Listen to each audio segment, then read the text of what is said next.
Well, I remember that it was February 14th, 2011, and my wife and I were with a group of people about to begin a tour of Israel. And we were sitting on these steps overlooking the beautiful Mediterranean Sea in the ancient town of Joppa, where Jonah had fled after God had called him to go to Nineveh. And Doug Greenwold, who was one of our guides, got up to do a short teaching before we began our trip. And I remember him saying these words: "Context changes everything."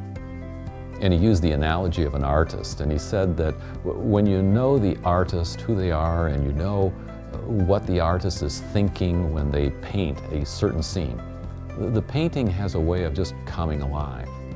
But if you don't know or understand what the painter is trying to say, well, you're just sort of looking at colors and lines on a canvas, and interpreting the painting is just a matter of your opinion. Well, interpreting the Bible is the same way. Nothing has meaning without context.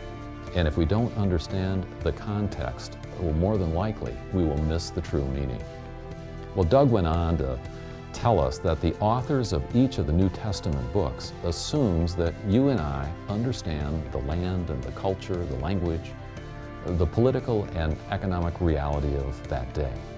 And if we don't, then we are likely to interpret the passage through our own understanding as a 21st century Christian with an entirely different worldview.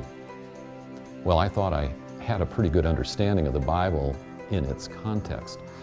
But very quickly, as I listened to Doug teach, I realized that I was in the presence of someone who had an incredible insights into the authors of the New Testament books and what it was like living as a first century Christian in the land of Israel.